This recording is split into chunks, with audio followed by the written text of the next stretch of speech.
Hey everybody, happy Friday. Thanks for joining us here on Northern Life. Ryan, I have been made fun of recently in my life. And it's because, so... Can I stop you right there? Yeah, go ahead. Man, that whole conversation we had yesterday with your blue shirt, that thing, I think that was about like a minute and a half. It was. Continue on. Okay.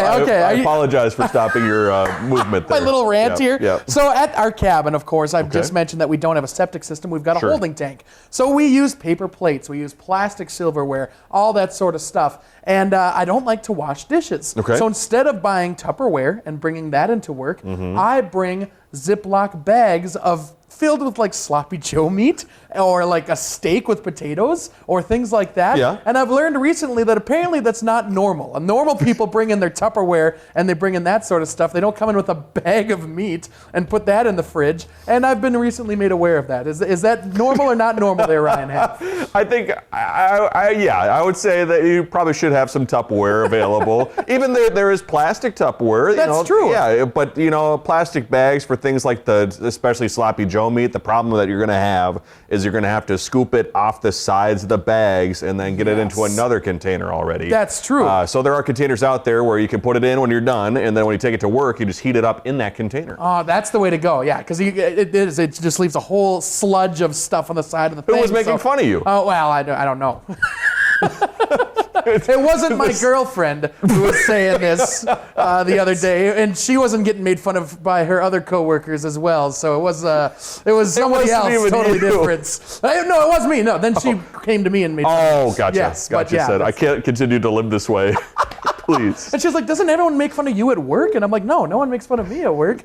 I don't know. No one ever sees me with my bag of meat. Now, everybody in the Northland, if you have a problem with Hunter's Tupperware habits, please, we'll probably post this video on Facebook. Sure. Comment below. Is it a problem? Let us know, please. I really want to know. Most likely is. Yes. And maybe help Hunter fund a, Tupperware for his girlfriend's sake. There we go. But before we continue on, we want to give everyone a huge thank you for all the support of this past year and a half we've had Northern Life. We're now at 5,000 followers on Facebook, so a big thank you to everybody at home for following us there. And you've helped us reach 25,000 total views on our episodes that we post every night to YouTube. Let's go. We got to start monetizing this thing. When do the checks start coming? I got to tell you, if you ever want to start a YouTube channel, there are a lot of hoops you got to go through in order to start monetizing. You have to get, I think we have to reach 500 subscribers, I think it is. And then you have to have a certain amount of hours watched in a given year time period. And then I think we have to have hundreds of thousands of views. So we're pretty far away from that. We're doing it for you. We're not doing it for the money.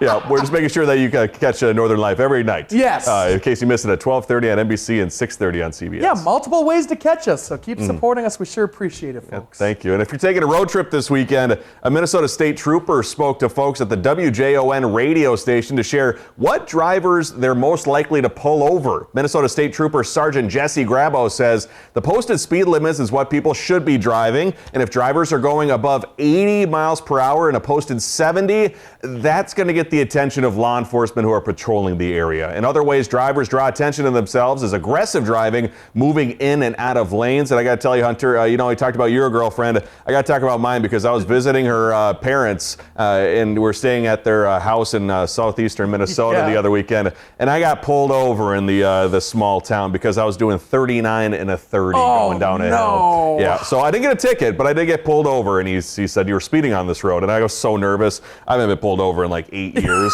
And I go, this road? This one right here that we're talking about? He's like, yeah, that road. But she explained to him, like, hey, he's not from here. He didn't see the sign. I was just enjoying the town. And lo and behold, I look at the cops who are sitting in the parking lot down below. I go, I should probably check my speed. And I was telling Hunter, too, that you can tell, like, when someone's parking facing your same direction, you can tell when they're shifting it to drive because it's that little click of the light on their back. And so I go, I'm probably going to get pulled over. You knew right as soon as he started moving a little bit. Did you just pull over right away before I did. Turn on the lights? Yep, I had the ID and the insurance already set to go. That's the worst. Worst feeling right there. Well, coming up on today's show, hopefully you don't get pulled over. Hopefully you're parked wherever you are watching. And hopefully you got some Tupperware too. Yeah, there we go. That's a good plan. Hopefully you got everything you need for this beautiful show right here. We're continuing on with some Packers fun, of course. Packers themed stories as the NFL draft continues in Green Bay here. We meet a four-legged super fan as well as a human who knows a ton about stats. So pretty darn interesting stuff with this going on. And we had, of course, Alexis Bass and Daniel Chiarelli live yesterday. That was a lot of fun. But let's get to a viewer comment here coming to us from Shirley Ann. She saw our Pringles discussion with their new flavors, and she said beer can chicken is delicious, or any canned soda too.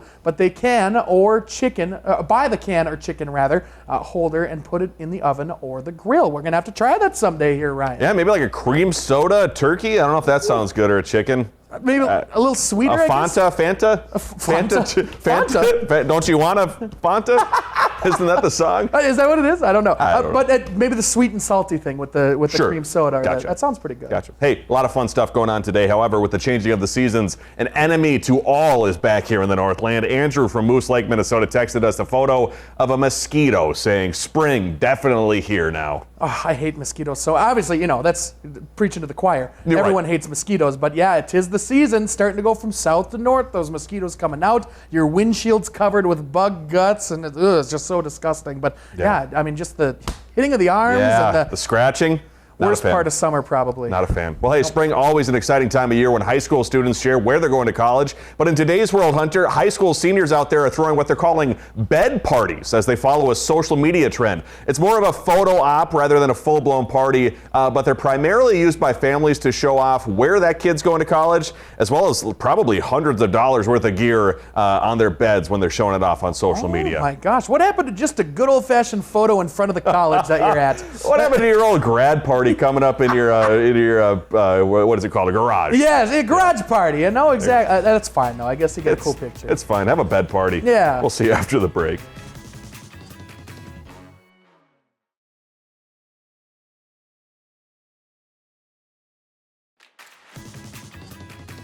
Welcome back, folks. We have another great viewer comment and photo to share on this Friday. Sandy from Esco sent us this photo on her text line, and she said, a few weeks back, you showed a photo of a dog in a similar situation as our Chloe. Is that a jar right there? It looks like a big old jar. Chloe said, I think I see one at the bottom, and tried to grab it there. They're all just so curious, They just want to, or they get stuck in between the rungs of the staircase or something like that. Oh, dude, I've been stuck there before, too, as a kid. Yeah, well, I got a big old noggin, and I think as a kid I didn't realize how big my head was, and so like the spindles, like we have a kind of a split level, so our TV's facing down to the bottom level, and so I put my head through the spindles, and I think it got stuck one time. Oh my gosh! Yeah. Did Jeff have to bring out the butter and grease you up and get you out? I was probably crying. Right? I'm sure my parents probably remember it very well. Oh, how'd you even hold up that thing? You had to have neck strength really early in your life. I got neck strength right now. That's probably why I got a bad neck. Trying to hold this thing up. Oh, it's impressive. Yeah. We both got big noggins. That's how it goes. With the NFL draft still underway in Green Bay, the Packers are hosting a competition to try to find their biggest fan. One of the potential super fans lives in Wisconsin and happens to have 4 legs. Kim Ledholm introduces us to Scout, who is chasing after the glory. My husband and I are, I would say, the biggest Packer fans around. This is Miranda Young. My parents went to the first game that Brett Favre played in, and so we've just grown up as humongous Packer fans our whole lives. She lives and breathes green and gold. I follow the Packers online and in my email, and so they had sent out an email for a fan favorite contest where you can submit a photo. So she did. Not of her family, though, of someone different. Scout, sit. Good boy. Scout, her 4-month-old golden retriever, is a finalist. I ran downstairs. I screamed for my husband. He made it. And he's competing against 4 other humans in this fan photo contest. I was just proud that, we could represent the Packers in our own home that way, in our Chippewa Valley community. It's just it's mind-blowing. From Scout's bandana to his treats, he's surrounded by green and gold. When we went to go pick out our dog, he was the dog with the green collar. So, that was just a sign. For Packers fans like Miranda and Scout, I guess, this is a way for the team to reach its base. Lambeau Field's been sold out. The waiting list for season tickets is decades and decades. And so they don't have to do these kind of things to get more support. I mean, they're well supported by the community, but to be able to involve the fans even more is so special, just for that reason alone. But it's also a way to show everyone how much they love the Packers, with a chance to become super fans officially by doing so. Man, I got to tell you, lately, with the changing of the seasons too, I have dog fever. I love dogs. Really? I want to get a dog so bad in the near future. But, you know, you see all the dogs out and about on the lake walk too. You're like, Yes. that's a cute dog. You're a cute dog. That dog in the story, a super cute dog. Yeah, how do you not just adopt every single dog that you see? It's Yeah. the sweetest thing ever. It's same with me. I want a dog really bad, but with gigs on weekends, it's hard Yeah. to figure out where to put the dog or bring the dog with. And we used to have a dog, and it was tough to do with the dog. So now that that dog has since passed, of course, and we're maybe just going to lay off the dogs for a Yeah. little bit here. But I've got another dog that should be recommended for maybe a Packers fan. What about CJ? What about True. Reese's dog CJ, a Yeah. huge Packers fan? Imagine you could put the border battle too. Maybe you could have CJ kind of posed on top of Harry, like in the Vikings gear. There we go. Yeah. Border battle right in the I'm sure house. he probably wins some Packer awards for that. Yep. And people can apparently vote daily for those picks until May 1st, so you got some time to support the dogs out there.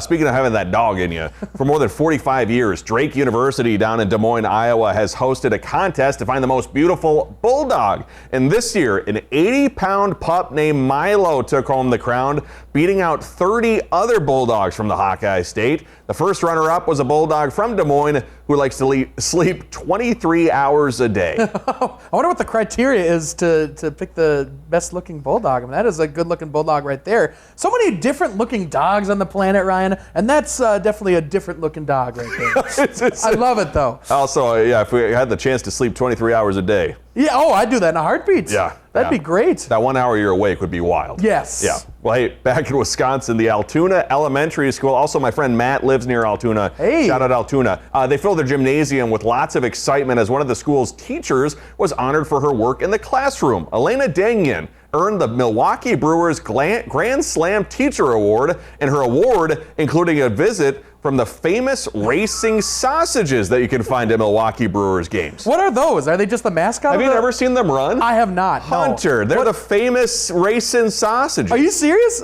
Is it every single game that they're all racing? They run across the dirt track in the outfield, yeah. But they're very impressive. I mean, it kind of reminds me of me. I know we were just talking about having a big head and having to somehow operate in a school building or when in a race, Sure. a little like top heavy in a way. So in a way, you look up to them, quite literally, because they're so tall. And they might look down on others. Yeah. Oh, look at them! They're running right there. Okay, that must be a lot of work right there. I'd Yeah. be sweating like crazy. The Twins also have a similar thing, but theirs is mostly Minnesota-related things. Sure. Yeah. Okay. Very They got cool. the loon and whatnot. Oh, that makes sense. Yeah. Okay. Yeah, a lot of cool. Big shout out to that teacher. Hey, coming up, a principal getting a makeover, keeping his word on a bet with his student.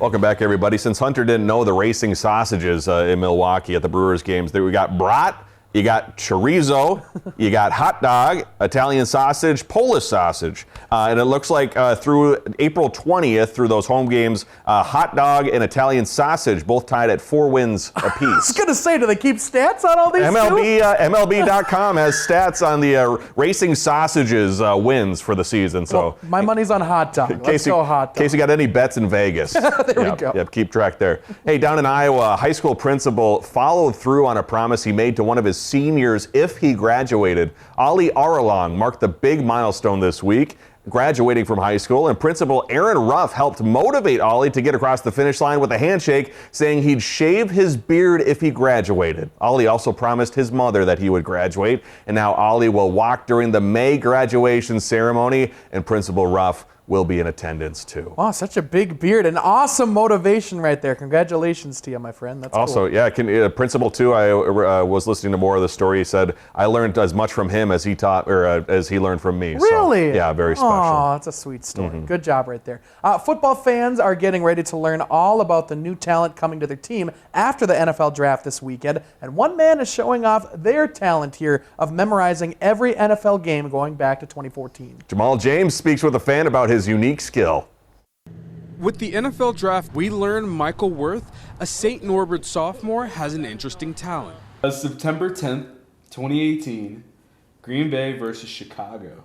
That was a Sunday night football game, and that was a game that looked really bad at first. In the second half, Aaron Rodgers came back, threw 3 touchdowns. Packers ended up winning 24-23. Soaking in games, stats, and key moments like any fan would. But for Michael, it's a bit different. Michael not only memorized every Packers game going back to 2014, he also memorized every 32 NFL team. Falling in love with the game over a decade ago and attending games with his father Ken and his brother Kenny. Taking in all that information, we had to test his knowledge. November 19th, 2018, it's Kansas City versus the Rams. That was definitely one of the best games I watched. It ended up being offensive shootout for the ages, 54-51. The Rams ended up winning. Who won the 2015 Super Bowl and how? So that would be the New England Patriots won against the Seattle Seahawks, 28-24.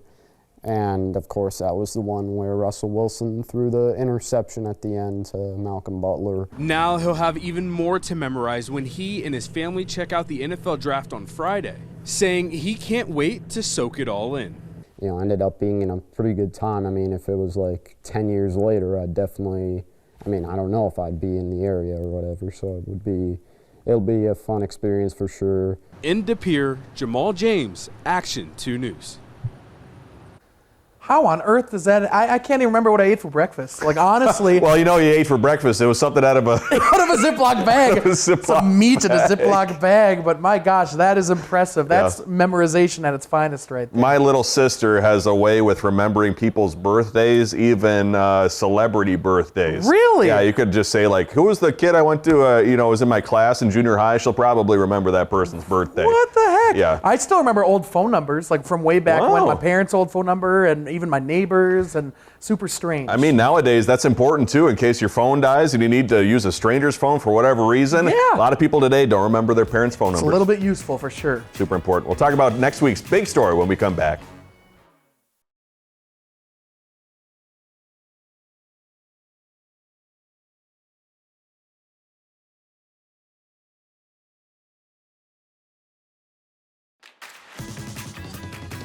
Welcome back, folks. Coming up Monday here on Northern Life, my good buddy Ryan here takes us up to Ely to visit the International Wolf Center up in Ely, and he gets to meet the impressive animals and learn all about how they live. He gets to howl in the, what's it called, the howling room? There's like a howling room up there, yeah. I'm howling with my friends there, my fellow Timberwolves, who I believe are playing at Target Center tonight for Game 3. Well, let's go. Yeah, big shout out to the Timberwolves. I got to be in the den. I don't know how I made it through that small children's area, but no way. I ended up being successful. I didn't get caught in the spindles. Looked like an MRI exam. I would never go in that thing, man. That's wild. Whoa. It was a lot of fun. Before we go today, down in Texas, a Texas woman uses empty cereal containers to create pictures and portraits. It all started with a bowl of cereal, and that's how artist Jenny Grumbles got the brilliant idea to do her cereal series. She's asked friends and neighbors for the cereal boxes, and once she's had enough, she creates that first piece, and then Jenny hopes her sustainable art inspires others out there. That's very cool. So she cuts up cereal boxes and turns them into art? Yep, needs the certain colors and then patches them together to create Luka Doncic there. Okay, wow, that's very impressive. I wish I had any artistic ability whatsoever. Reminds me of when he had to collect box tops. That was awesome. That was a fun period. Yeah. Well, thanks for joining us today. We love you. We hope you have an amazing weekend. Find some time to throw a line or just head outside to unwind. That's the life in the great North Woods. Hike or bike, whatever you like. Get out in the day, enjoy the night. Yeah, we got the life in the great North Woods. Yeah, we got the life in the great North Woods. Yeah, this is Northern Life.